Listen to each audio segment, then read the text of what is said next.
हमें human world दिखाया जाता है और वहां पर किसी का शानदार महल था। तो तब वही फोक्स पर्सन वहां पर थी। वो कहती है क्या हिज मेजेस्टी अंदर है, मुझे उनसे मिलना है। तो गार्ड कहता है जी बिल्कुल, वो आपका इंतजार कर रही हैं। तो तब दरवाजा खुलता है और वहां पर कोई औरत खड़ी थी और वो थी वहां की किंग, जो कि असल में क्वीन थी। तो वो कहती है ओ माई, तो तुम यहाँ पर आ गई। मैंने तुम्हें कहा भी था कि पोलाइटली आना, लेकिन ये तो बहुत ज्यादा रूड है। तो वो कहती है मुझे माफ कीजिएगा, लेकिन योर मेजेस्टी मेरी पावर्स थोड़ी कम हो गई हैं। तो वो कहती है बस कर दो, अब इससे जरा और कुछ ना कहना। तब वो अपनी पावर्स को यूज करती है और तब वहां पर मैजिक होता है और वो फोक्स पर्सन असल में हमारी ईव थी जिसने अपना रूप बदला हुआ था। तो फिर वो कहती है मुझे माफ करना, तुम लोग को इतनी दूर से चल के यहाँ आना पड़ा। और उसके पीछे ही हमारा नॉल खड़ा था और उस पिंजरे में वो ही फॉक्स थी। तो ईव कहती है मुझे माफ कीजिएगा, मैं आपको धोखा नहीं देना चाहती थी, लेकिन मुझे आपसे बजाते खुद मिलना था, इसलिए मैंने अपनी अपीयरेंस चेंज की। लेकिन आप मुझसे मिलना क्यों चाहती थी योर मैजेस्टी? तो वो कहती है ऑल राइट। और तब वो आगे बढ़ते हुए कहती है हालांकि तुम दोनों के चेहरे बिल्कुल सेम हैं और तुम दोनों हर्ब्स को भी बिल्कुल सेम तरीके से हैंडल करते हो, ये तो बहुत ज्यादा अच्छी बात है। और तुम तो बिल्कुल एडन की तरह दिखती हो। तो वो कहती है क्या एडन, मतलब मेरे डैड? लेकिन इनको मेरे डैड का नाम कैसे पता? तो वो कहती है बिल्कुल, क्योंकि मैं हूँ थेरिसा एश्रियल और मैं तुम्हारी ग्रैंड मदर हूँ ईव। तो ईव कहती है क्या मेरी ग्रैंड मदर, लेकिन कैसे?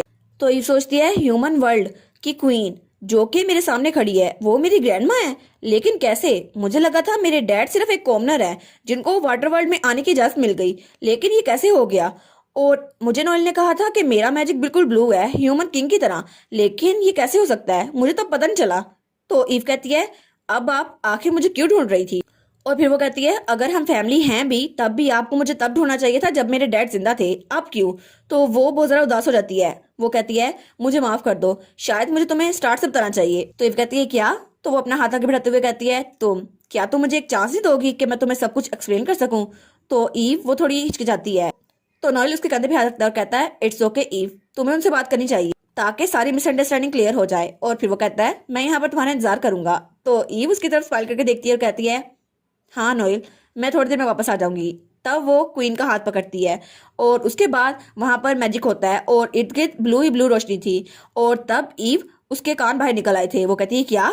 और तब वो एक और जगह पहुंचे हुए थे और वहां पर उसके डैड का बचपन था। वो कहती है डैड, क्या ये मेरे डैड की मेमोरी है? तो क्वीन कहती है हाँ, ये मेरी और तुम्हारे डैड की बचपन की मेमोरीज है और तुम इन्हें अपनी आंखों से देख सकती हो। तो ईव सोचती है क्या डैड तो हमेशा स्माइल करते रहते थे, लेकिन जब वो छोटे बच्चे थे तब वो इतने ज्यादा उदास क्यों रहा करते थे?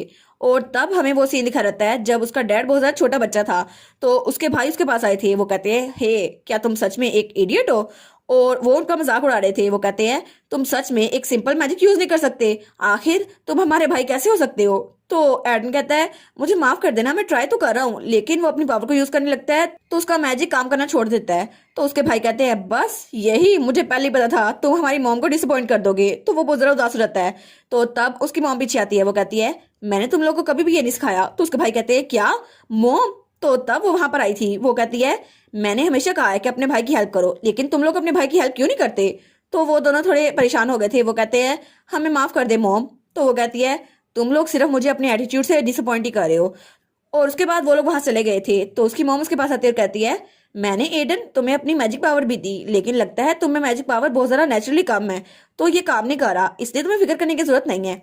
तुम तो मेडिसिनल हर्ब में बहुत ज्यादा अच्छे हो, तो मुझे लगता है तुम और भी चीजें कर सकते हो। लेकिन मुझे लगा था शायद वो इस बात को समझ जाएगा, लेकिन फिर भी इसकी वजह से वो अपने आप से नफरत करने लग गया।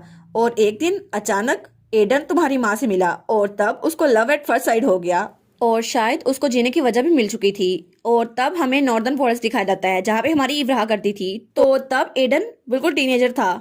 तो उसके भाई उसके पीछे कर रहे थे। वो कहते हैं तुम कहाँ चले गए हो छोटे भाई? और वो कहते हैं एडन हमने तुम्हारे लिए सरप्राइज तैयार किया हुआ था। लेकिन एडन बहुत ज्यादा डरा हुआ था। तो वो उसके सामने कोई परिंदा फेंकते हैं। तो वो कहते हैं हमने तुम्हारी ट्रबल बिल्कुल खत्म कर दी, अब तुम्हें परिंदे पकड़ने की जरूरत नहीं है, अब तुम्हें अपना आइस मैजिक यूज करने की जरूरत नहीं है, बस तुम सांस ले सकते हो। लेकिन वो बहुत ज्यादा डर गया था और तब वो अंधाधुंध वहां से भागी जा रहा था। वो सोचता है मुझे यहाँ से भागना ही होगा ताकि मेरे भाई मेरा मजाक न उड़ाए, लेकिन मैं खुद से नफरत करता हूँ, अगर मुझे मौका मिले तो मैं कभी कभी इस राह पे वापस नहीं जाऊंगा।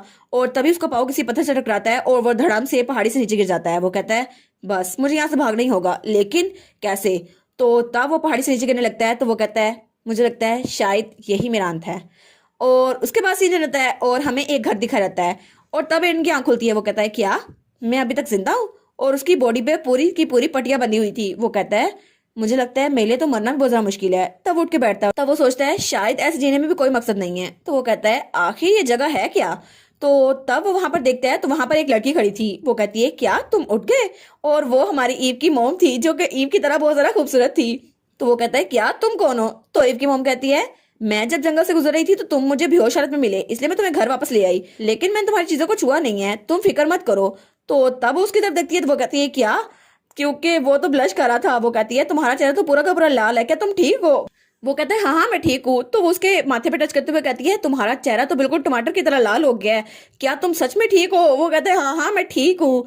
तो तब वो उसका बुखार चेक करी थी, लेकिन वो तो बहुत ज्यादा घबराया हुआ था। तो ईव की मोम वो कहती है अरे हाँ तुम्हें तो बुखार है ही नहीं। तो वो पीछे रहती है।